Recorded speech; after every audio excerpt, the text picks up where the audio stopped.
for the vast majority of the time. My biggest challenge is trying to make things elaborate enough that they're interesting and that there's a lot of effort that goes into it, but not creating myself an unexecutable evening.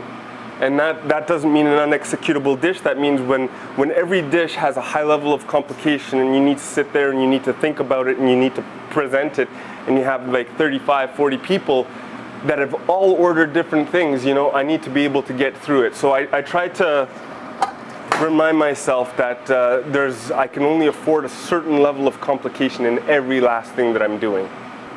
Right now, as a whole, a staff shortage in Montreal, and in Ile Bizarre, this has been a problem long before that. When Sarah and I opened this restaurant, we wanted to keep it small, and we said, you know, it needs to be small because at the end of the day, the client sitting in the chair, it's not their problem if you're understaffed, short-staffed, if the waitress broke up with her boyfriend, right? They're not coming here for these things. So we said we're going to open it up and we're going to make it on a formula that we're able to execute a good service, just her and I, if that's what it came down to.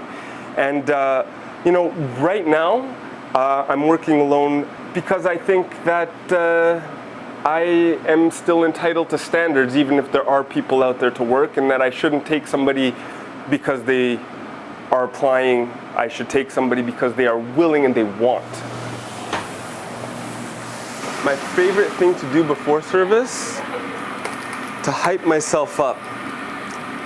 I generally spend most of my time calming myself down. You know, I'm pretty tightly wound, even though it doesn't show. So I spend most of my time calming myself down. True story, I worked in France for a horrible boss. Great chef, horrible person. And I spent 14 months there, and when I came out of there, I didn't recognize myself. I was probably the meanest, most horrible individual, because that's what he taught me. And it took me, I'm gonna say like 3 years to become reptilian. Like nothing bothers me anymore. And I think that that's the key to a successful evening in the restaurant business, is just keeping about your wits all the time. I think that the key to surviving in the restaurant business is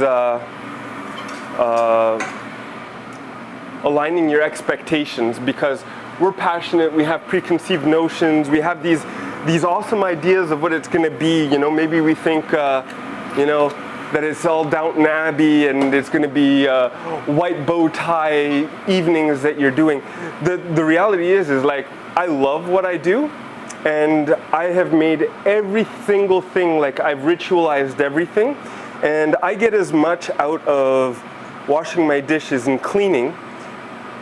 You know, they're kind of mindless activities, so these are times that I'll think about what I'm going to do tomorrow, or I just take advantage of all of the time that I have, right? So I ritualize everything, and at the end of the day, there's no job that's beneath me. And I mean, I say that very honestly. I often ask, when has a hard day work been something to be ashamed of, right?